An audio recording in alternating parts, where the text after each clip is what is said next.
This video is sponsored by Loser Dawn. Go get your Loser Dawn in the description. Thank you so much for watching. Peace out. The One Piece! The One Piece is real! Can we get much higher? So high. It's a great day here at Kek Cast, episode 12. Your true number One Piece TCG podcast. I am your host, KEKFILA, and joining me for the very first time on this podcast, I have two new guests at the same time. And I have two members of the Three Sword Productions from YouTube. Stephen A. How you doing, Stephen? Doing great, man. How are you? I'm doing good. Thank you so much for asking. And Giancarlo.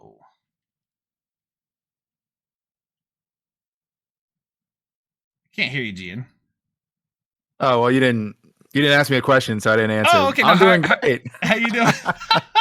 Good. We'll just I'm edit great, that. man. Oh, Yeah. great. I'm glad you're doing great. And let's think here. It's kind of a get to know you guys. I did want to ask this. Do you guys have like gamer tags you go by? You just go by your names?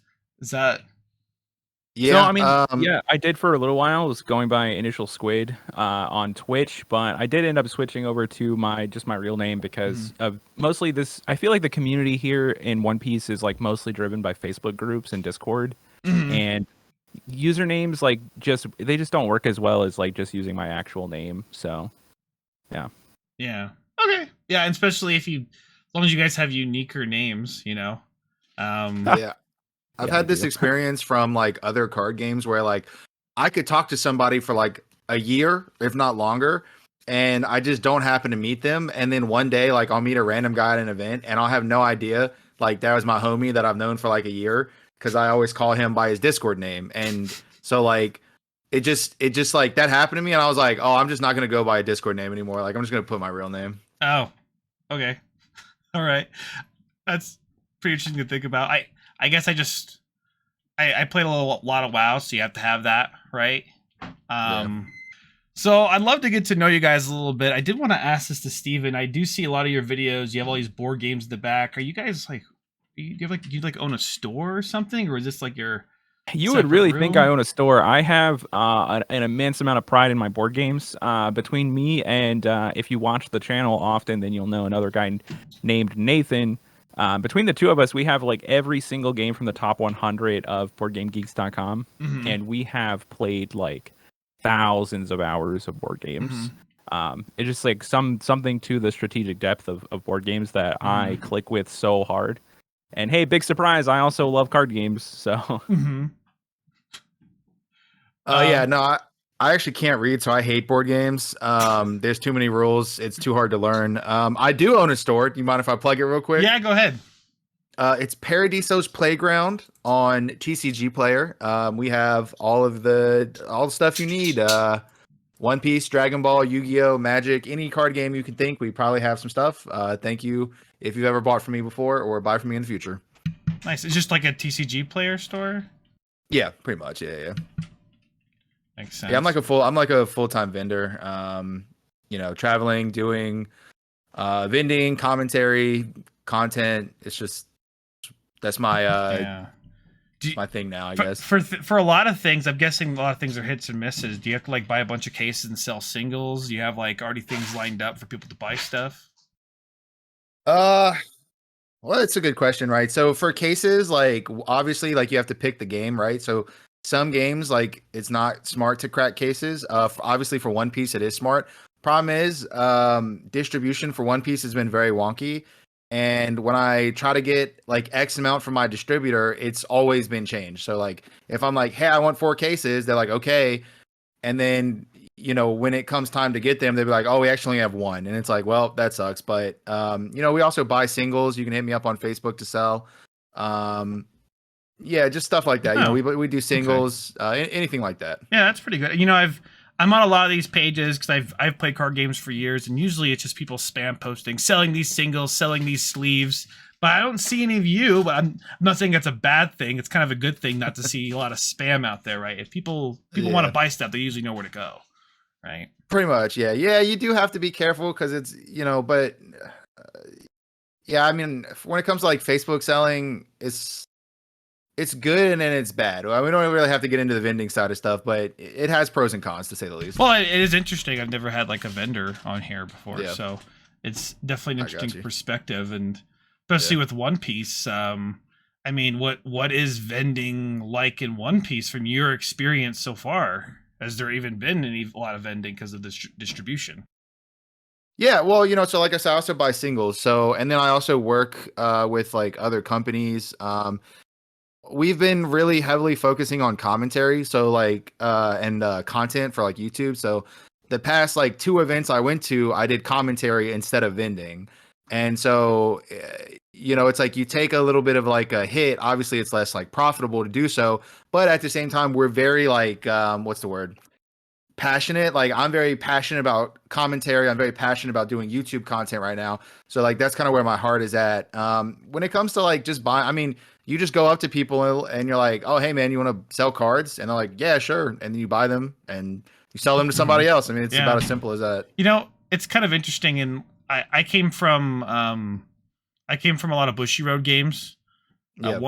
So when you go to a Bushy event, it's actually kind of almost frowned upon to like just having binders and trading stuff. But because of One Piece, it's so new.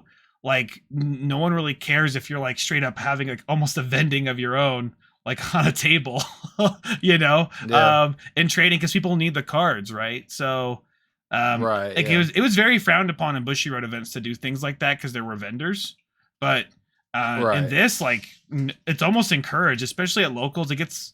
I don't know if you've ever seen that, like at locals, it might be awkward with different games. Like, don't just advertise you're selling this card, but I'll pull like a winner card and be like, I'm selling it, and then everyone's like, yes, I'll buy it, right? So yeah, exactly. Yeah, or owner and kind of be like earmuffs. I gotta say something out loud.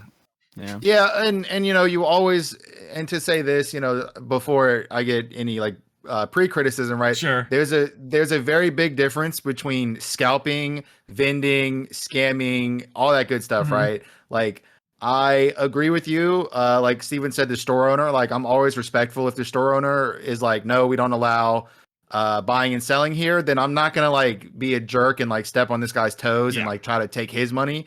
And I'm also not like buying as much product as I can and holding it so other people can't have it. Like I also play a ton of One Piece. Like I have like nearly every card. I think I'm only missing a handful, but like I play a ton of decks. Like I also play the game as well. So like honestly, because I'm getting like so few cases, I just keep the cards now because it's like, oh, I like for example, like if I pull like set 1, I got 1 case, right? And I pulled 6 Zoro. Okay, well I kept 4 Zoro because I need those for my at the time I was playing Zoro, right? For set 1. So it was like, well, I'm keeping cards too. So, there's a big difference between scalping, vending, and all that other stuff. Yeah. That makes sense. Okay. It's really interesting. I really appreciate that insight actually. I did want to ask you both of you, this is an open question to both of you. What was I guess you both are you both from Virginia? Yeah, we're both from Virginia, yeah. Both from Virginia. I currently live in Florida, yeah. Florida. Okay, guys. Okay. And so with that, I guess how do you two know each other from this game, from a previous card game? Yeah, Giancarlo and I grew up together, literally just like, we're best friends. On the middle school but bus. Exactly. His brother like beat the shit out of me in middle school, and then he jumped in my defense, and we basically spent every single day playing the hell out of Yu-Gi-Oh. We played probably 14 hours a day of just Yu-Gi-Oh, especially on the weekends and just doing all that. So we kind of grew up together, and then in high school we started playing like competitively, traveling to events with another member of the Three Swords Productions, and it's just been kind of like grinding tournaments ever since with him. And then college hit, and he had to go to Florida, and I stayed in Virginia. But then he hit me up for the One Piece ride, and it's been a pretty good journey since. With also your YouTube channel, guys, right? Three Sword Productions. Where I like to ask people like their names, where they came from, like usually like their username. But this is the whole YouTube channel. Where did this name arise from, other than just being Zoro and he has 3 swords? So originally there were 3 of us. So like he said, the other member, we'll shout out Matt Sublet. It was me, Steven, and Matt. And so there's 3 of us. Like you said, yeah, Zoro, three sword style. Okay, so we're the three swords. And originally it was Three Swords Podcast. We did a few episodes, and I think we were more interested in the stuff we're doing now, like the gameplay videos. Mhm. So we kind of switched it over to Three Swords Productions. Yeah. But yeah, I think there were three of us. It was like a pretty, I guess, clever, pretty cool name. Yeah. That just kind of came because of that. I have this like really big vision for what I want the channel to be in the long run. And so, yeah, we started out with Three Swords Podcast, and then kind of, hey, the podcast is like something we're really enjoying doing, but because of scheduling conflicts, it's hard to keep up with. So, we started doing other videos, and I didn't think the podcast name fit so much. So we started doing productions, and I actually have like a crazy amount of like ideas for where I want the channel to go and like what we want to do. And I think that productions title like fits kind of every facet of what I want. I think it's pretty good. I thought it was Three Sword Podcasts, and then for some reason my brain thought, well, maybe it's productions. And I was looking on your YouTube channel. I was like, where's the podcast? Do you guys remove it or something? We went about 200 subscribers, and then people like. So people at my locals like knew that I started doing the YouTube channel, and they came up and they said, "Hey, I saw the last episode of the podcast, and I think it was you versus somebody else playing this game." And I was like, "Okay, so he thought that was the podcast, but that's we actually do have a separate podcast." So I was like, "If we're gonna change the name, 200 subscribers is fine. Let's change the name right now so everybody doesn't get confused, later on in the growth." So, I think that's fair. Yeah. Yeah, unfortunately, it wasn't early enough. They all know you're Three Swords, so that's fine. I think that's fine. I was just really thinking about that, and before I made my podcast, again, this is episode 12, which I basically just do one a week, right? Talking to different people. I don't know if you've listened to a lot of mine yet, but essentially, it's a lot of content. People that just like are driving, going to bed, whatever they're doing, so they can listen to more, get to know you guys rather than the game. Obviously, I think I know quite a bit about the game, and usually a lot of good players come to listen to this, right? But generally, people don't go to podcasts for advice like that, right? Maybe like the main thing is I listened to your guys' a little bit, and I also listened to the other one, which was the Worst Generation podcast. And a lot of it was news, and that was already kind of covered. And I've never really enjoyed news podcasts anyway, because it's just kind of boring. Oh, let me read exactly what this card does, right? Yeah. And so that can get kind of old pretty quick. And I just wanted to make it something that I would be able to listen to like this. So, yeah. No, I mean, I think spotlighting like the community is incredible for raising like people's awareness. And this is the thing that I was actually talking to Nathan about recently was, hey, you need to like put other people on, help them grow, because like they're going to attract new people into the community, and like a rising tide raises all boats, right? Yeah. So I actually think it's like incredible what you're doing. It's a good situation if I can get other content creators involved. It helps me, it helps them, right? I'm like, hey, what's the cheapest way I could get the most subscribers? I was on this podcast. Go follow this guy. No, it's not exactly that, right? But it does help because it's not like I'm doing this for money or anything, right? No, I don't think any of us are. I mean, that's the big thing is like, hey, we're in front of everybody, kind of like leading where the game goes. Either it's on YouTube or it's at events for Giancarlo and I, actually just talking about the game. But it's not for money like at all. It's literally just because, hey, we enjoy the game and we want the community to grow, so we're trying to make the game itself as accessible to everybody. Yeah. I think so. Yeah, and a lot of these videos where you go over a matchup, it does help. Specifically, hey, I don't know how this deck plays out. That's actually, I mean, I don't know if you've seen a lot of my other videos. I only play Doflamingo, so I couldn't find a lot of good Doflamingo content. There's a lot of Doflamingo content out there, don't get me wrong. Yeah. There's a lot of bad Doflamingo content out there where just people are just kind of doing whatsoever, right? And so I realized I figured out some code. I actually had some coaching from Ashby, and then I realized I think I was doing something right. And then a lot of people come up to me and they tell me, dude, you play that deck so well. It makes me want to play it, right?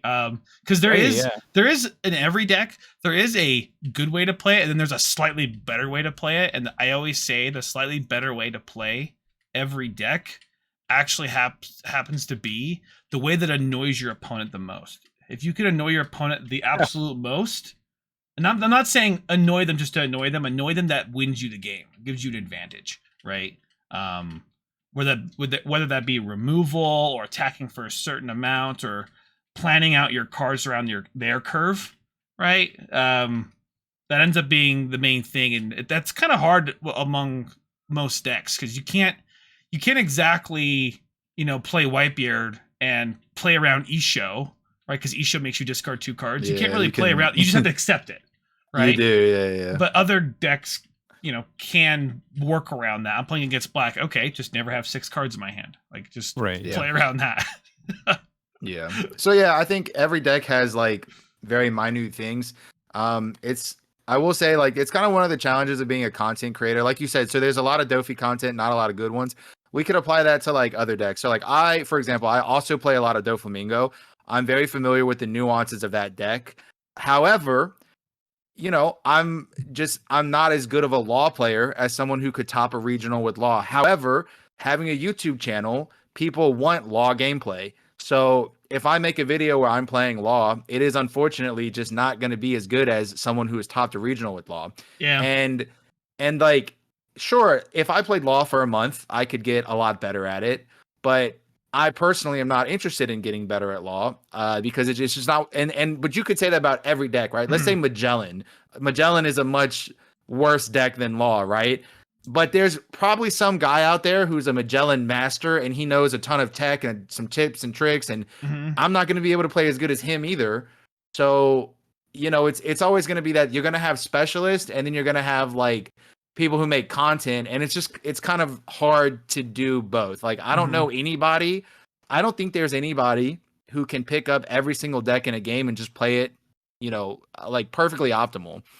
More than likely, you're going to have people who have really good fun. You're going to have really good fundamentals, and you're going to try to implement that in the deck that you're playing for the video. So it's a big challenge. What you're saying, I agree there. Yeah, but I think that's kind of like where that's like a big difference between like what we're doing on our channel and I think like what you might do if you were making like a hyper competitive channel. Because I mean, it's important to make that distinction. Our channel is not intending to be hyper competitive, but it is still for competitive players because when we're going back and reviewing the games, we have that sense of like humbleness to be like, hey, or we have humility to say, hey, we made the wrong play here. Yeah. But damn, the game would have gone a lot differently if we had made the right play.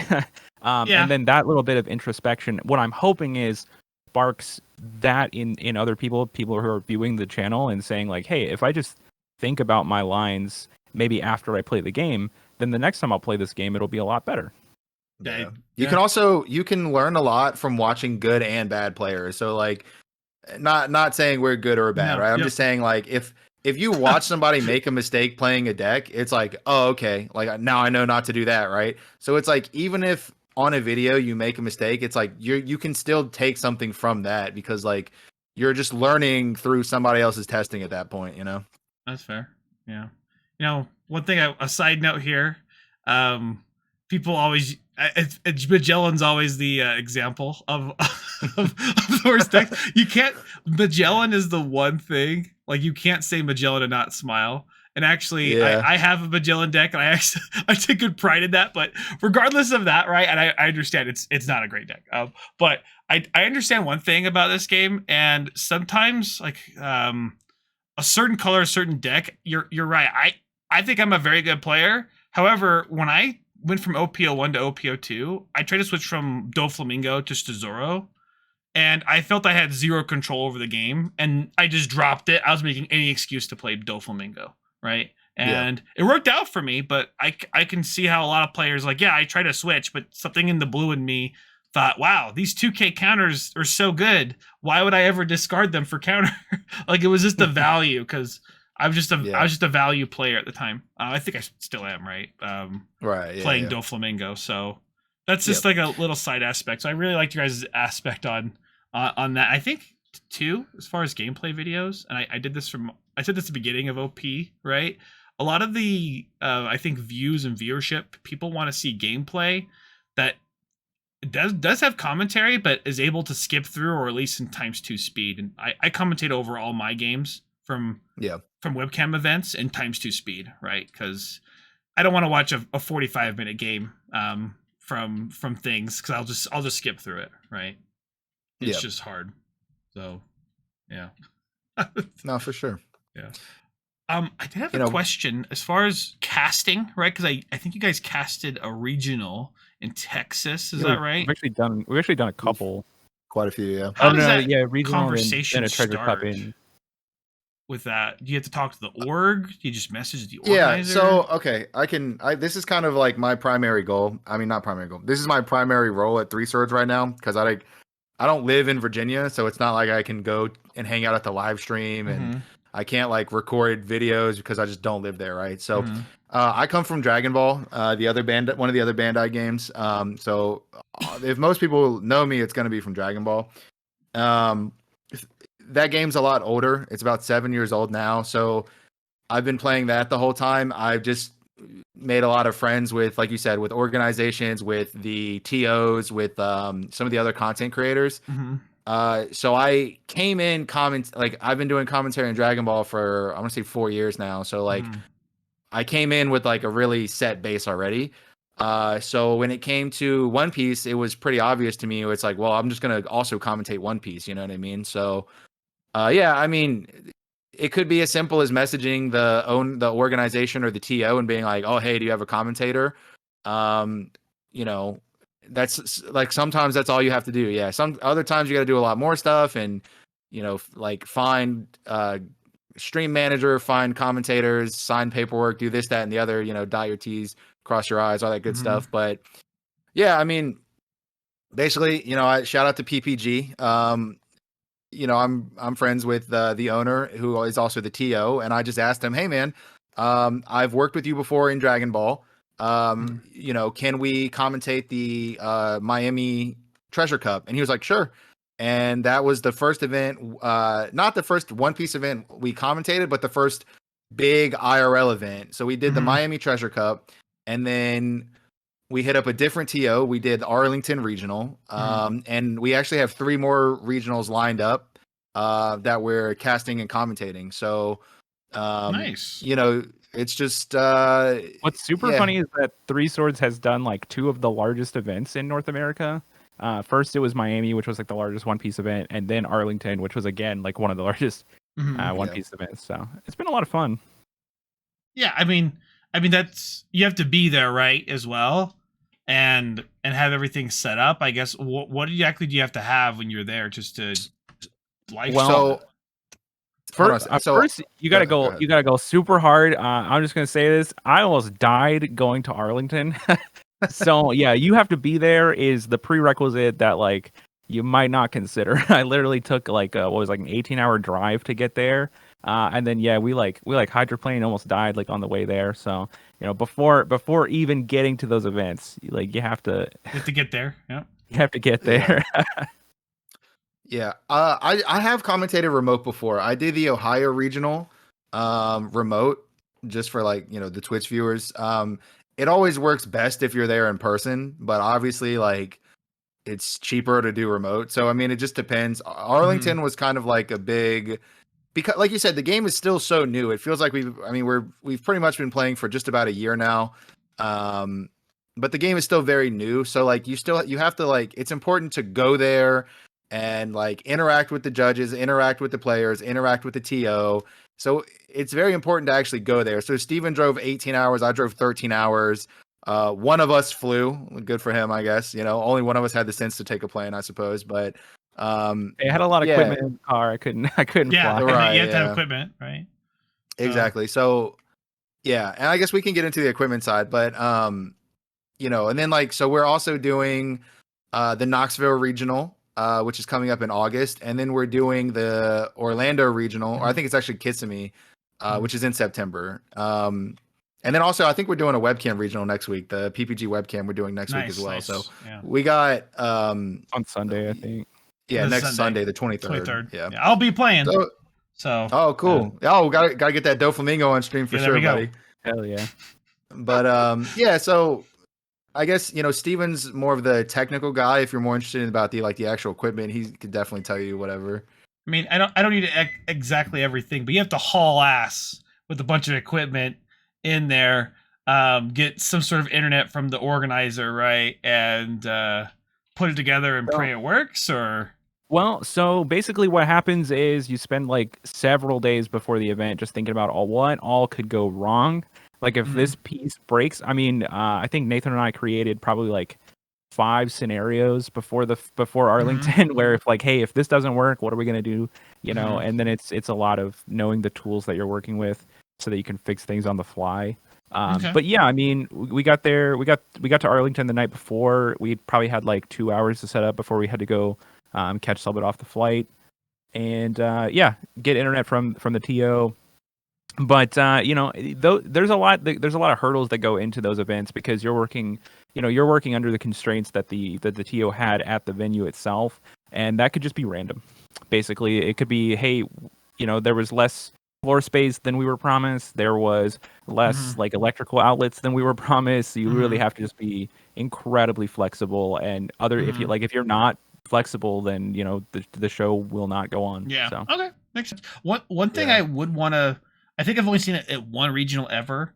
If there was ever a thing where you can have 2 cameras set up to jump between games, that just makes it nice for live audiences. Because sometimes this game, players at a higher level may play extremely slow, right? And so that might make it a more of exciting online experience to jump between 2 games. That's interesting.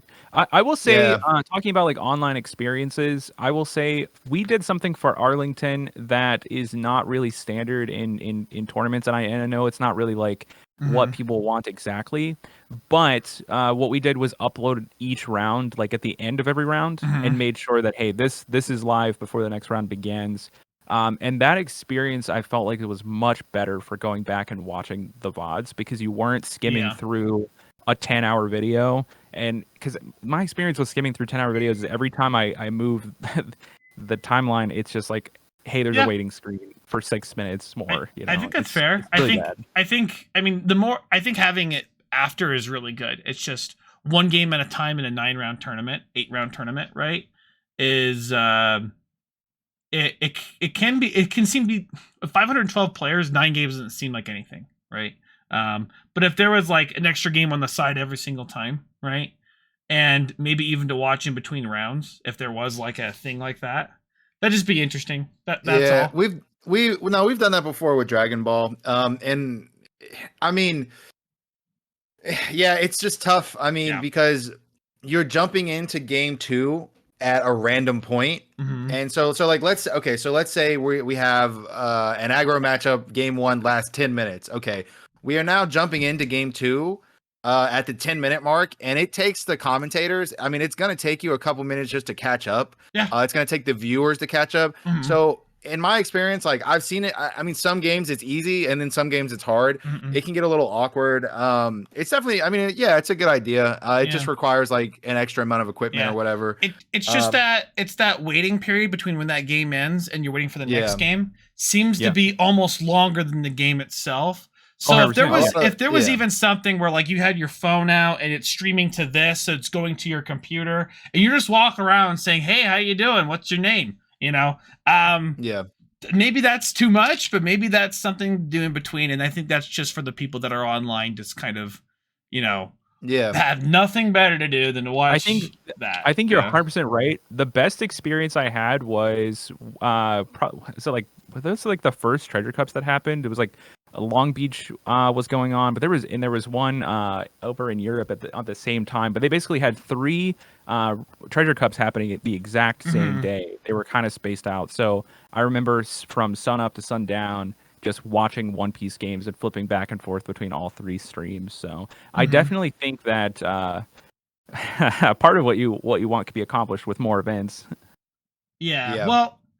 Yeah, but then they have to have coverage. I'm just thinking about if it was just only one event, the most amount of coverage for one event at the time. I just mean, I'm almost asking for a live streamer to like commentate a game and then just walk around and just dink around. Right? Yeah, just be a presence. Have you? So I actually come from like Magic the Gathering, and a lot of these things are happening in Magic as well. But it's not being hosted by the production team doing commentary. It's actually just like backpack streamers, sitting down and playing their game. And if you watch like Corey Baumeister just take his whole equipment with him, and then you get to watch him play his game and then walk around with him. If someone was to do that, let's say I went to a regional, I had like some chest strap, like I'm not saying live stream, but record it for my own purposes. I actually don't know what TO's rules are against that, right? I'd probably say not great.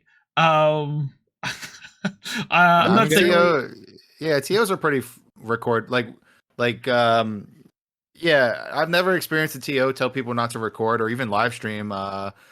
They might ask you not. I mean, like, you can't live stream your game while you're playing it. That's definitely not going to work. But like, just walking around the venue, recording or live streaming, walking around. That's like, I've never been to an event where anyone had a problem with that. Yeah. Well, I'm talking like in your game, you're that in a might be position awkward for your opponent. Like, no, so you couldn't do that because they can't control who is like communicating with you. It's just you definitely couldn't record a game while you were playing it. Yeah. You couldn't or not record. You couldn't live stream it while you were playing it. Yeah. And, that definitely. I don't know if that's 100% true. Mostly because if you look at the rules for webcam events, you are absolutely allowed to live stream it. You just have to have a permission from your opponent. Yeah. And I live stream, but I live stream everything I do, right? On those webcam games. I've never had someone say no. And on top of that, I just imagine if you go live and you have like some chest strap, it's not a live stream, just a recording. Is this okay? I think it'd be weird, but I think it'd be like, it'd be so great. Like, I don't think your opponent would ever say no. They'd be like, oh, sure, dude. I guess so. I want people to do more of that because that would be the content that I would watch for sure. If you're at a big event and you're having all this equipment on you, or like a third person webcam right here, that would be so sick. Like you've seen that, like they have like some hand cam or these TikTok stuff. It'd be pretty cool. It may not be practical. Right. Well, I will say, if you are willing to answer a question, since I'm more on the production side and that's kind of what I'm interested in, what bar do you hold yourself to, like with the podcast? What other sources do you look to say, hey, this is what I want to reach. This is the goal I want to hit. Wow. A goal I want to hit, a bar I want to reach. I guess I never really put a goal on the podcast. It was kind of for my own entertainment, unfortunately. So I guess I don't really have a good answer for that. Sorry, Steven. It's fine. I'll answer like where we're coming from. Basically, what I'll do is basically every time we make something, I'll go back and like watch it again and just say, well, what failed, what was successful in this, and then I'll kind of compare like my next steps in my mind to what's a hugely successful source for people in this market. So it's kind of for me, it's like stepping outside of One Piece even and hitting on, we look at the Professor a lot for Magic and game nights and all that, and say, hey, when we're better at all this is where we want to be. This is where we want to go so we can grow the community. Okay.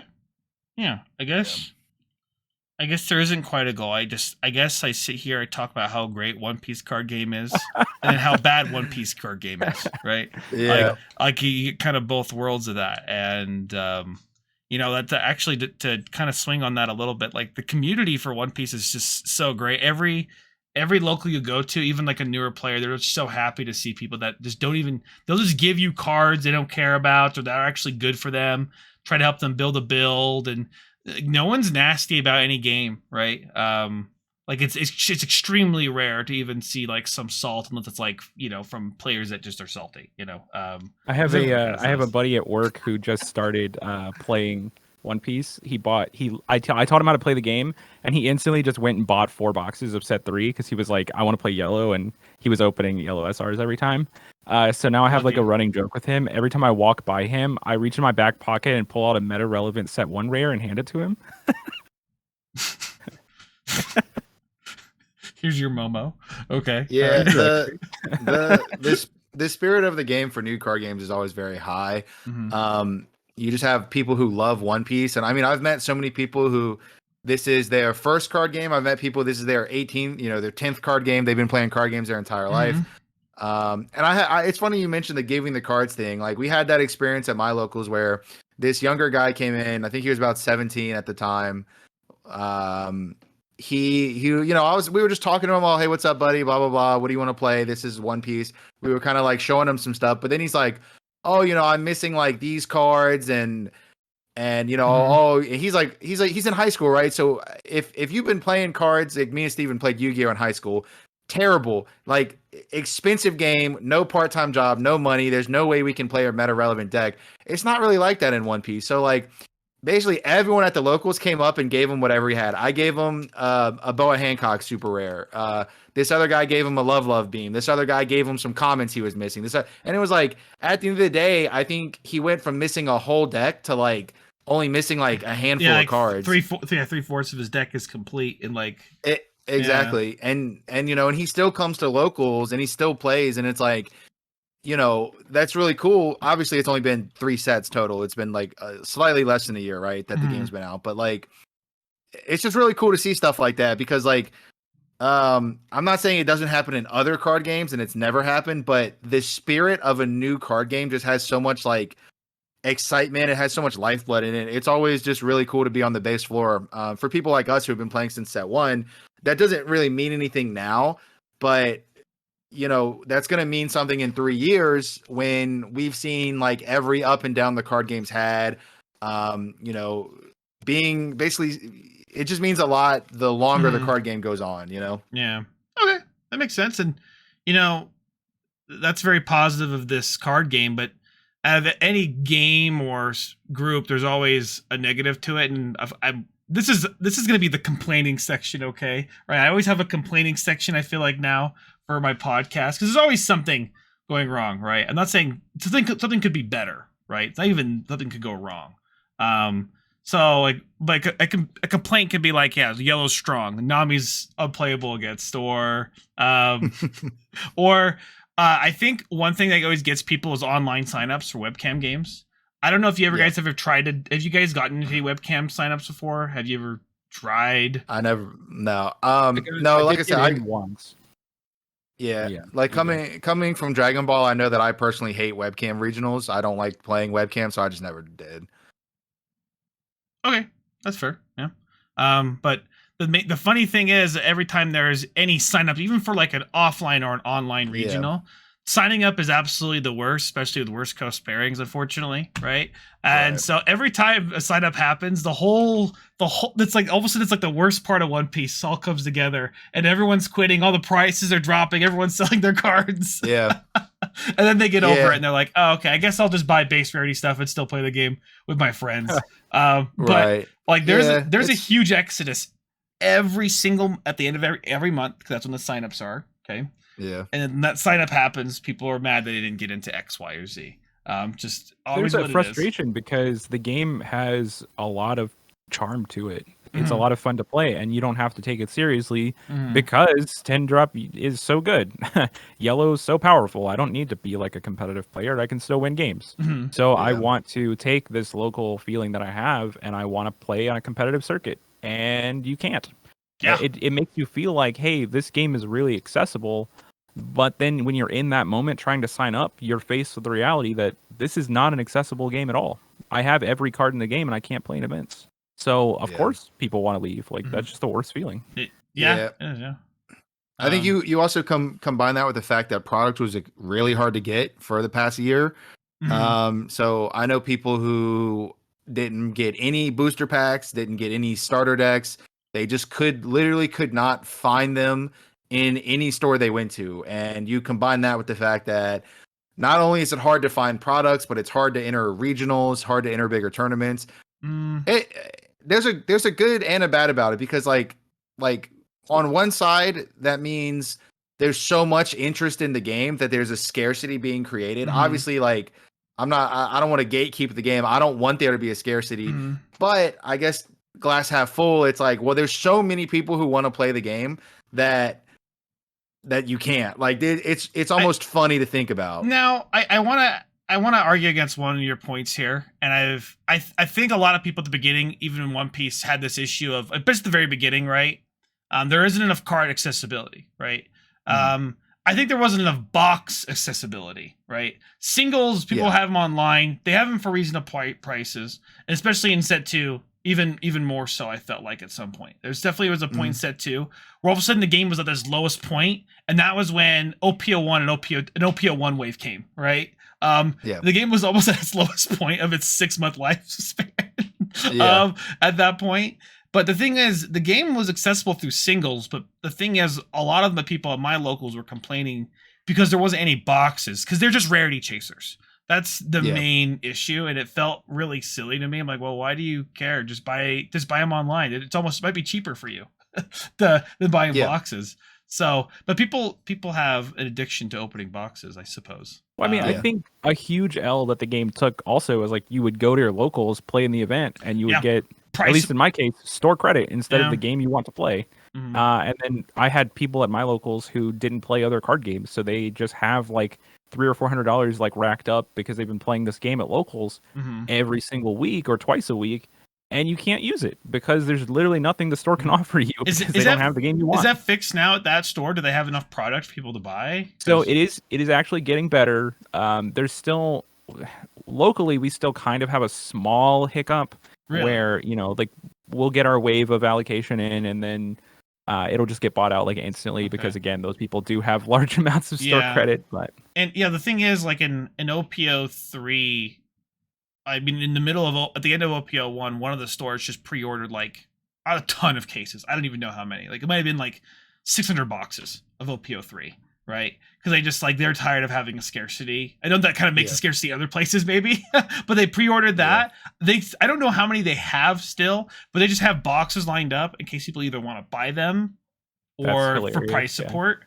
And there's no more store credit BS, because I had like $200 store credit. I don't know if I ever told you about this. Did I ever tell you about the guy at my store who had $10,000 store credit? You ever heard about that in my podcast? Ooh, nice. He traded in his car. That's a happy PO. He traded in his car. They literally was selling his car, and they're like, he's a collector, right? Of it anyway. And they're like, would you take store credit?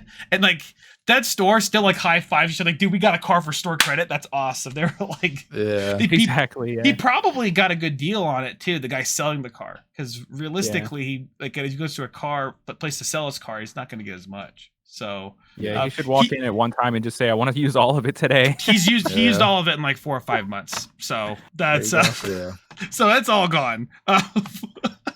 Which is even more impressive than anything, I think. I think he bought like Magic the Gathering. That's impressive that store actually got like a large portion of their allocation. What I keep hearing from our locals is that they actually placed larger orders, but then they were cut really hard. Really? So maybe they should have placed a larger order. Same thing. Yeah, like I've never seen any One Piece products sit on a shelf for more than one day. We have 2 different locals down here. It's built different in Florida. Like you have to know someone in Target to get a pack, right? So pretty much, yeah. Really so same here. Like it just allocate like I said, like I buy from distributors as well, and my allocation has gotten cut every single time. The stores that I go to, they've been cut before, or they have to wait for different waves. The restocks aren't enough. I've never seen the wave theory is what I'm hearing right now. Yeah, I've never seen any One Piece product sit on the store for more than one day. It's like, okay, obviously, like we're not going to go to the store on a Monday because that's not One Piece day, right? But Wednesday is One Piece local day. We went 2 days ago, and they had 4 boxes of set 1, and it was gone. They had however many boxes of set 3, and it was gone the day it was available. So like, what are they charging? What are they charging at these places too right now? Like 107 for a box of anything. Okay, pretty reasonable. That's pretty reasonable. One store they opened it up.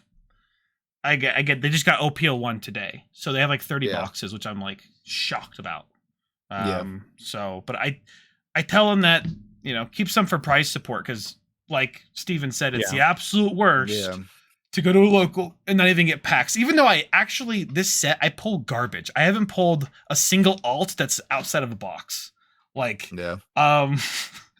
like, Oh, bro, there is one store here, and they still sold out. They were charging $250 for set 1 boxes, and somebody still went and bought them. And I was like, bro, I know.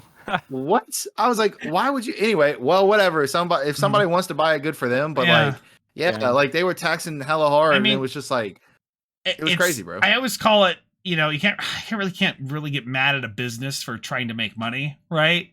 I really can't, because the thing is, you can always say I'm not going to buy it, but there are people out there that will buy it, which is, that's on them, right? So I get more mad at the guy who bought it. Like, what the fuck, I would say, like, there are some cases where a TO is like literally just buying the card, buying the boxes, buying the product for a particular card game from the aftermarket, not from distributors. Yeah, and so they are setting it just so they don't lose money. I mean, but they do that just to help the players. I've seen a store go to another store, buy their product, and bring it back to their store, right? Yeah. And that's just, I mean, if they're not going to do it, I'm going to do it. Like, I'm going to buy their trial decks for cheap and then sell them online or sell them to my friends that are trying to fight trial decks.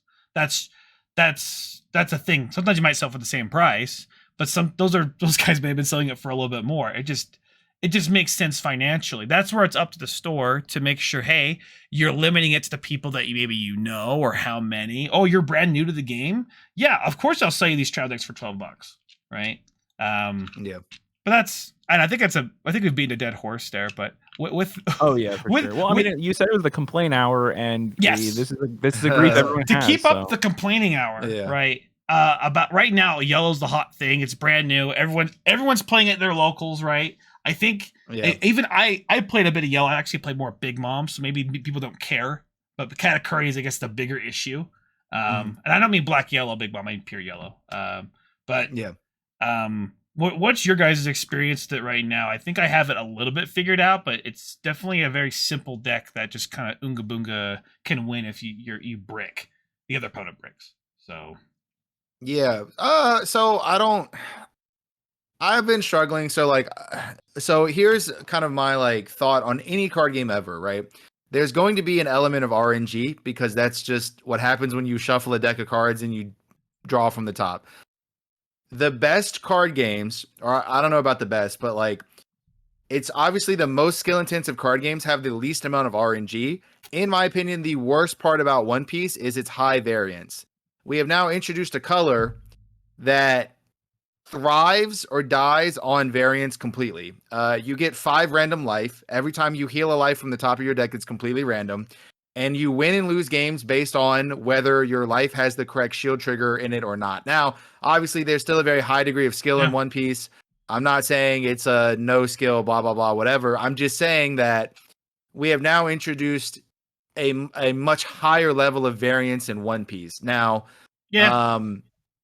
I personally am not a fan of that design philosophy, but I also have to accept that if I want to play One Piece, this just exists. So I really can't complain about it too much, even though this is the complaint hour. So that's kind of how I feel about Yellow. I do think it's really lame, and I think the 10-drop Big Mom just doesn't make sense the way they printed it.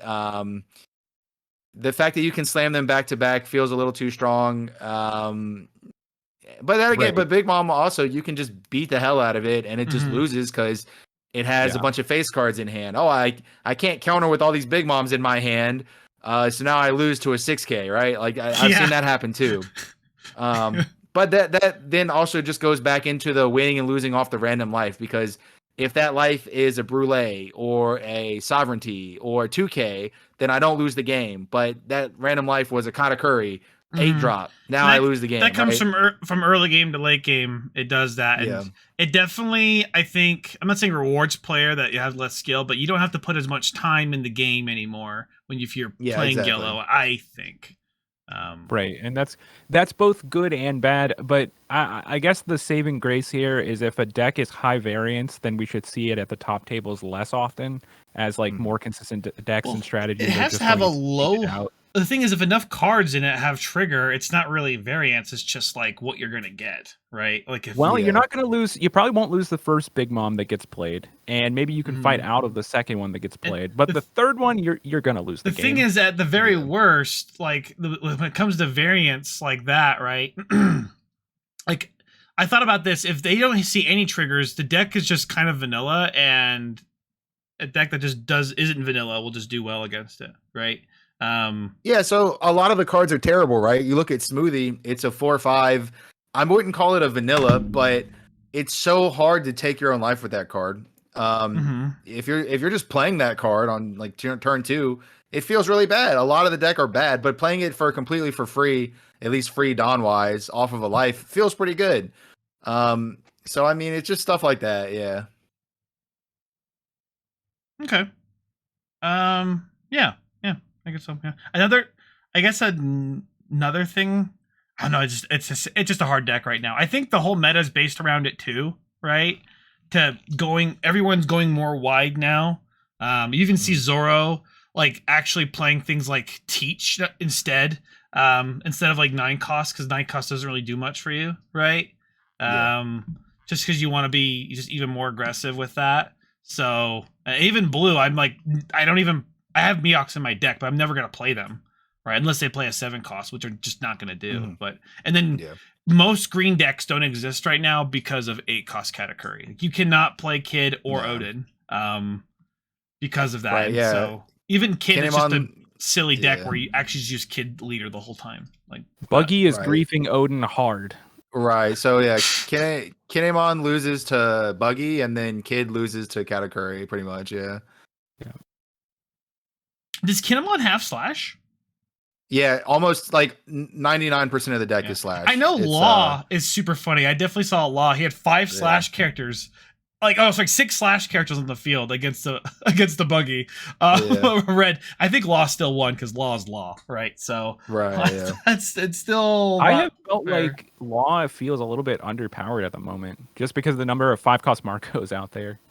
I feel like that doesn't even stop Law from what they're trying to do, though, because it just relies on them getting Bonnies and then seeing 5 cost Law, right? Yeah. But I think it is really affected by Ace. So you're seeing all the Law players complaining about Ace. I play Ace, so I guess I'm a little skewed here, huh? Yeah. If you play Ace, you just like I know really good Law players. They're like, oh, I know how to do the Ace matchup, just avoid it. That's literally what all the really good Law players are saying. Just avoid Ace, because it's really hard. But I have no sympathy for Law players, so I'm glad you keep playing Ace. We need more of you out there, okay? To keep that. I think it's really good. I think I lost a couple times to it in casual. It's play. A strong deck, but I gotta keep getting reps in. I'm not there yet. Yeah, but the deck is a lot of fun. I'll tell you that. It is fun. Also, people were complaining about it is Nami. A lot of newer players are playing Nami, right? Because it's so cheap. The skill level is pretty down right now. Most of the time. But I don't know. I think Nami's terrible. I don't know why people complain about it. I can tell you what happened. Like, there's a guy at my locals who played against Nami, and he was like just very upset, and he was like, "Oh, I can't attack. I can't do anything." And I'm not going to coach. You can't coach him mid-game, but it's like, yeah, you can do plenty, bro. Just swing for like 9 and 11, and like you're going to win eventually. Like any game Nami actually wins, they have to get incredibly lucky. Like they have to get everything has to go right for them. Yeah, they usually have to like start off with 2 Sanji's peel-offs, and then they're just pretty much set for most of the game. If they have they have to have multiple life triggers that draw 2, like. And then they have to play like a Zeph or Usopp or Belmare or whatever, and it has to attack. It has to get a damage through. So like, no matter what, like, it's just I don't know. I don't think Nami's. It has been winning some locals, but I think people don't understand how to play against it yet. But it's also, I think, a really good player can abuse that right now, because I didn't know what to do against it, and it does auto win some matchups.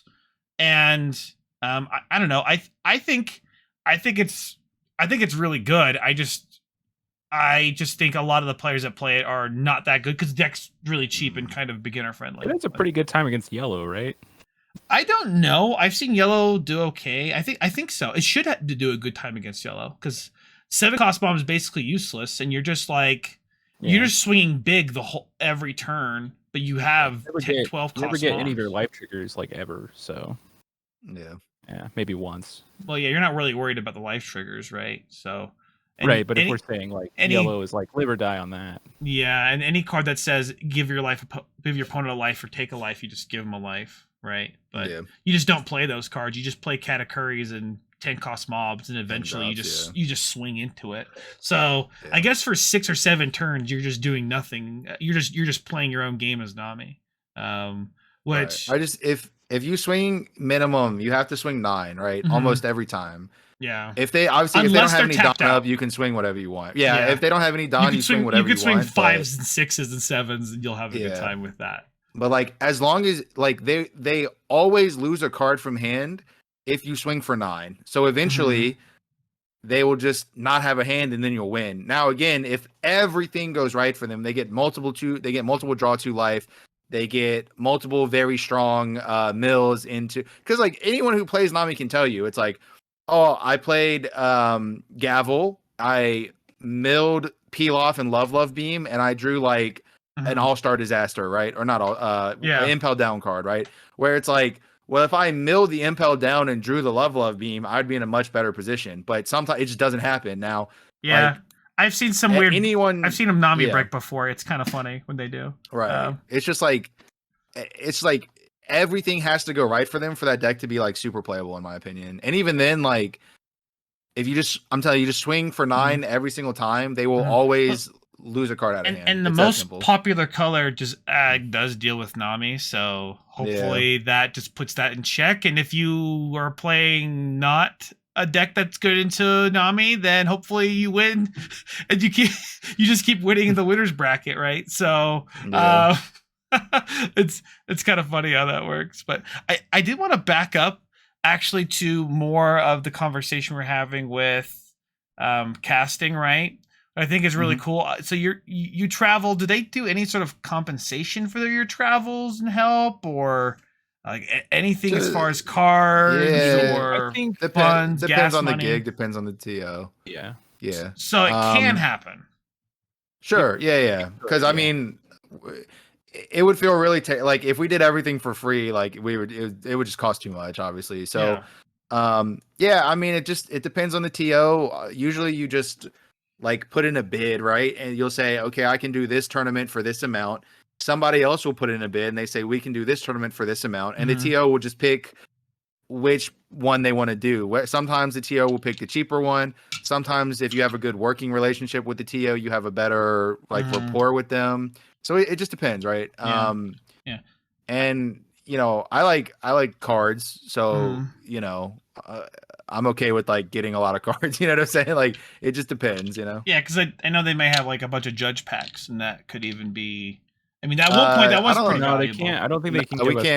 They can't give us judge packs. Okay. Yeah. Okay. Well, I just thought maybe a judge gave you a judge pack, right? Hey, thanks for coming, dude. That would be sweet. Yeah, I saw shout out Pac-Man Special. I saw his video of him opening all the judge packs, and damn, I was jealous. That looks sweet. Yeah. You know what's kind of crazy? Those prices for those judge packs, like they went down. They went from like the cards went from like $50 each to like $5. Right? Maybe you can get them at locals now. You get them at locals now. So that's right. That's why. Yeah. I feel bad. I bought like store credit, like a doflamingo one when it was like $40. Yeah. And now they're like $5. I'm like, oh, why? Yeah. I thought it was worth more. Nah. So that's it's just like the fact that you can pull it at locals means there's like thousands and thousands more in the market. Yeah. Yeah. We don't have judges anywhere near where I am. Like no one judges an event. Our local TO just opens one of the two just opens all their judge packs. Really? No, they just open them all. How many are there? I don't know. There's like I've seen one come out of them, so I'm not really sure. Okay. I want to say there's like I haven't opened a tournament kit, but it's somewhere between like 2 and 4. It's not worth too much anymore. Besides some of those cards, right? Otama's always going to be good. So yeah, kind of the most broken card, almost pretty much. You know, I've seen these like locals. They're like, hey, we're making our own ban list. So they basically just go through every color and ban all the broken cards. So they'll ban like Otama and Newgate. they'll ban Love. Maybe it wasn't Lovely. Maybe it was Boa Hancock and Mihawk, right? Do you play Flesh and Blood? I don't. That feels like terrible. So That feels if you terrible. play Flesh and Blood, what they have in order to kind It of does. nerf the top end is they have a tier system where if you win an event with a leader or a champion, that champion gets a certain number of points, and once it hits a certain threshold of points, you can literally no one can play that leader. It's now banned. What the heck? Yep. Let's there's do it, another dude. game. Yeah, You know what I'm there's saying? Like that would be so good. Like Before you know it, Bajor, we're gonna be playing Arlong, just Right, yeah. Sanji, So- Garp. versus has something similar, where they have a like a duplication rule. So let's just say 2 people top, obviously more people top with Zoro, right? But let's say we're in top 8 and there are 2 Zoro lists, they'll kick out the second Zoro list for like 9th place if 9th place is playing like Nami, for example. Ooh. So there was like, yeah, I know it's one of the worst rules in card game history, but That's it's a big like no for me. I'm not suggesting we implement it at all. I'm just saying that it does exist, and That's like- you're seeing how people are trying to deal with like Yeah. too much overrepresentation. In the They're meta. trying to make diversity. It's like some weird Yeah. sort of Don't like that. card fight action, like not affirmative action. Sorry, but with that, Yeah. I'm like, what? They're just creating diversity for no reason. Like Politics cringe. that's like it's literally politics in card games. Like that sounds so Yeah. strange. I mean, I really like the Flesh and Blood system, so I hope one day, like, because this is a common problem across multiple card games, and I think one day we'll just solve it, right? So, Yeah.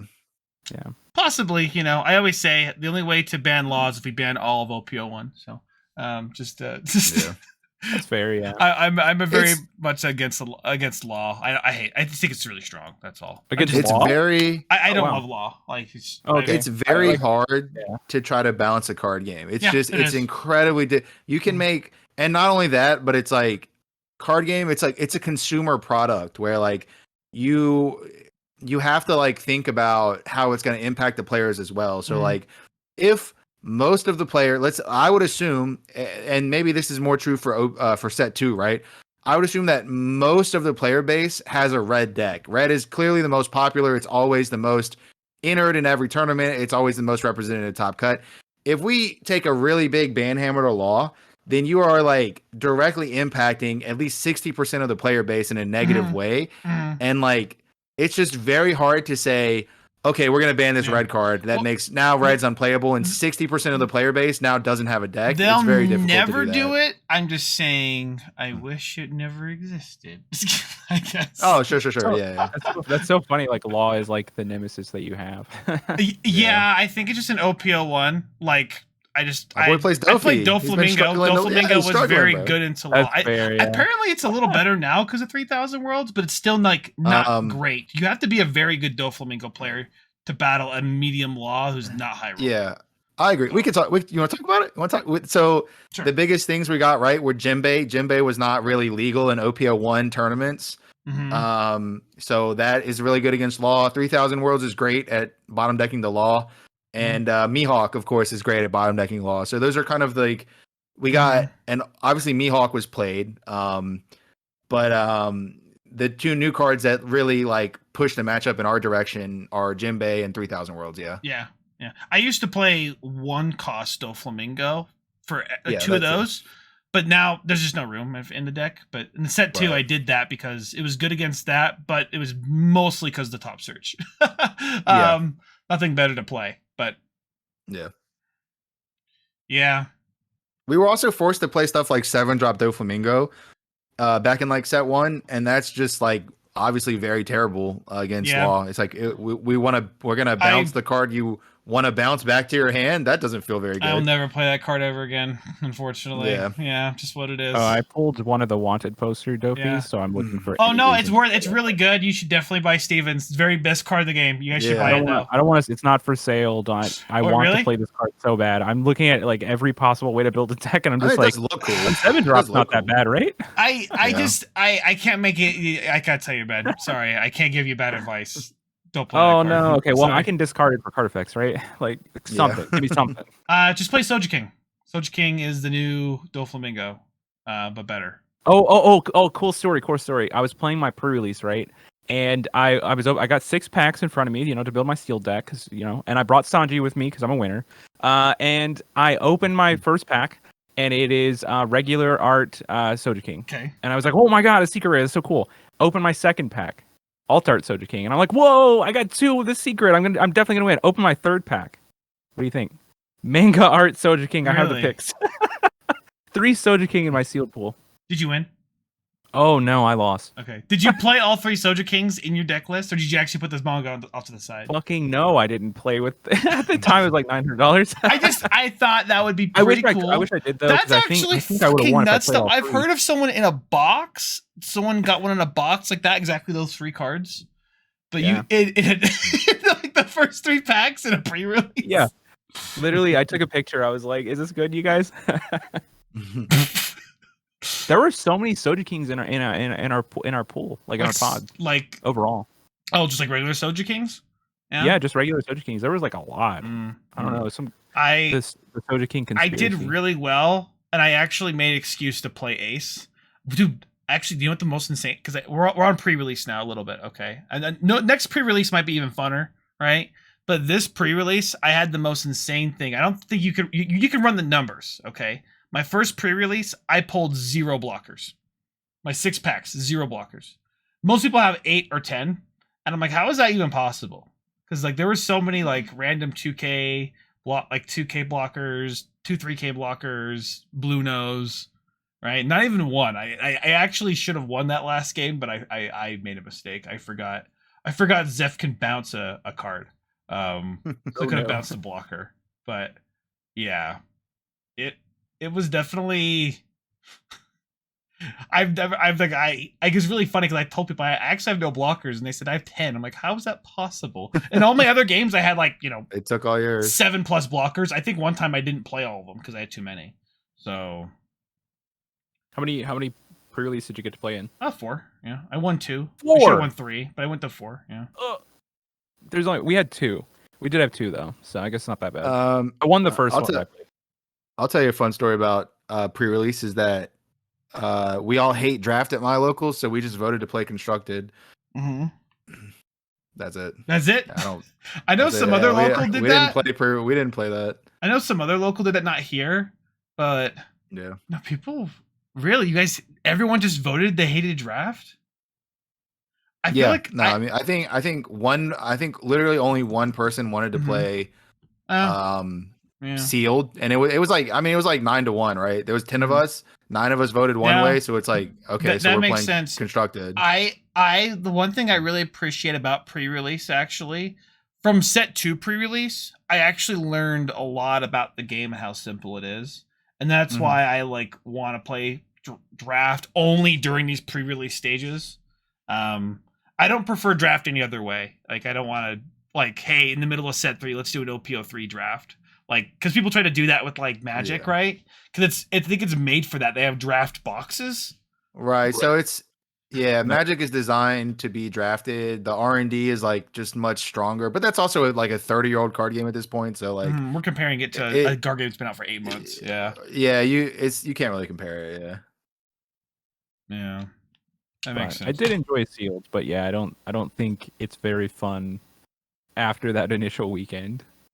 But it is cool because I mean, straight up, I read a lot of cards that I otherwise would not have read.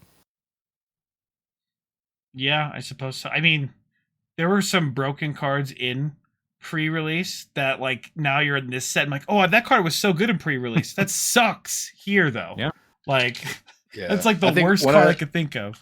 I put one of the best in set 2. I put in 3 sword style Onigiri just because the channel name. I've seen it. It turned out to be one of the most broken things. Pretty good. I think Haruta was his name. He's like a Whitebeard pirate. I think he was one of the best cards in the pre-release. He's basically just give a Dawn to one of your guys. So yeah, like, he's just a Nami. Yeah. But you can play him in Katakuri in the pre-release. So it's like, oh, my leader's always live for free. So that's like, that was probably one of the best things you could do. Yeah, no, it was free value. You probably won't see him anywhere else though. Like, because like you already have Namis, right? You're not gonna play that and Nami, are you? Ooh, wait a minute, slow down. and I've always said this with law, you could randomize 50 cards that are 5 and less in green and red. It's still gonna win. It's still gonna do really well.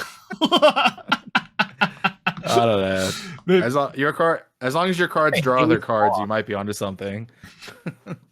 That's the new meta, okay? But yeah, are you guys random are you guys excited for OPO4 compared to me? Because I feel like everybody, it kind of sucks that Japan is already ahead of us for a few months, right? Always. That's just how all card games are, pretty much. It feels like.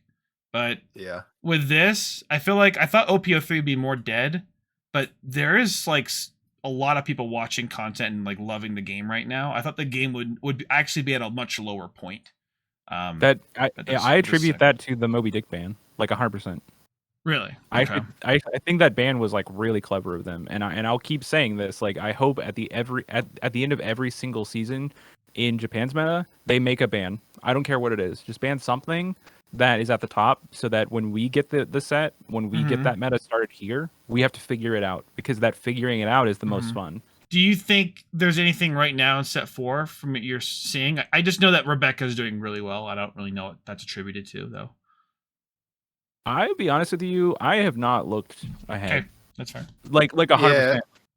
To piggyback over what Steven said, you know, we could look at it as a gift and a curse. So like, we know that like 3 months is not enough time for any card game to develop any format. We think like we play that 3 months and we can come to the best conclusion that we can get to.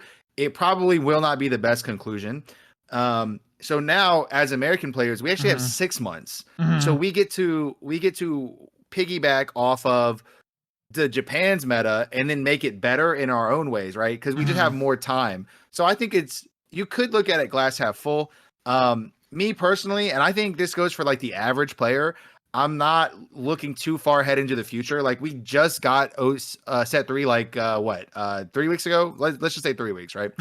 I mean, I just got these cards in my hand, so like I'm not gonna be now looking to new cards that I can't even play with yet, you know. And it's like we have Gen Con in this format. Gen Con's gonna be like probably the second biggest event of the year, right behind Nationals. Like we have more regional. We have like at minimum we have 4 regionals and treasure cups in real life, not including webcams, for this pack for OPO3. So like it just doesn't make sense to like, oh well, let's start testing OPO4 right now, you know, because like we can still push decks. Like maybe the Japanese players didn't figure out, and this is an example. I'm just saying random names, right? Maybe Ace has like really spicy tech that the Japanese players just didn't figure out.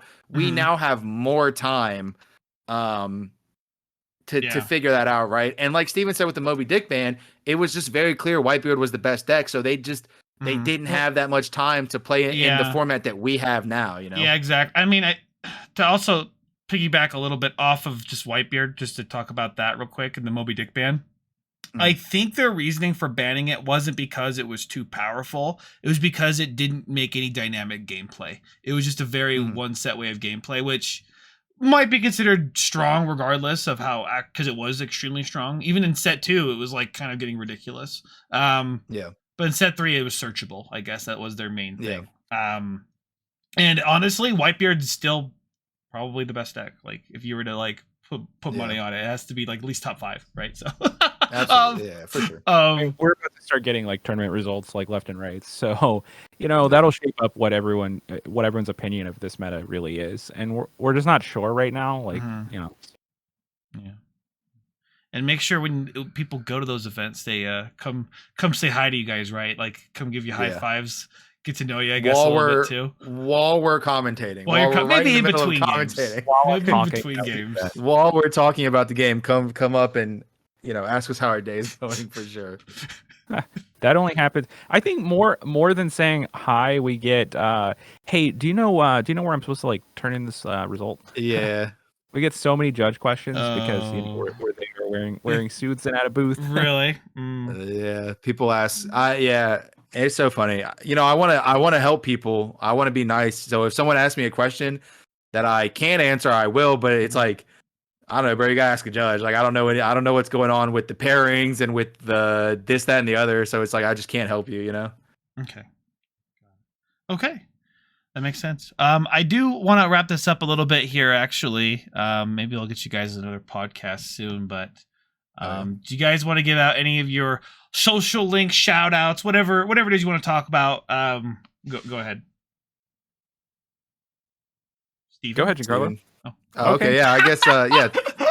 Three Swords Productions on YouTube. Please check us out. We are trying to provide the best of the best YouTube quality we can. Also check us out. At our whatever. Like I said, you can check out the Pro Play Games stream that's coming up for next week's regional. We'll also be on that. Shout out to them as well. Steven, you got anything you want to add? Just Three Swords Production, guys. We are right there at 1,000 subscribers. Would love to hit that as fast as possible. And check us out on the live stream. It is actually got a co-streamer with me, kind of as a live-in for the next few weeks. So we are going to be going extremely hard on live streams. So if you're really excited for OPO3 content, you know where to find us almost every single night. Right. Yeah, I've been joining in on that a little bit, at least walking through that. You need to do webcam games too, right?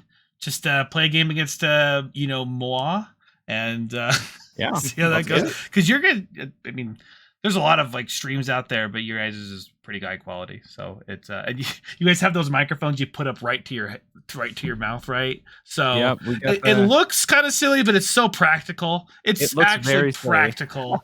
So it's just one of those things. And as well, you can always find me on Spotify with Kek Cast and follow my Twitter, KEKFILA. I've been actually getting quite a bit of follows, and you guys can see that I'm going to be doing a lot of tournaments on webcam lately, so I'll be live streaming there. And tell me who you guys think I should have next time on the podcast. Anyway, appreciate you guys coming. You guys all have a great rest of your day, and thank you all for listening. Ciao.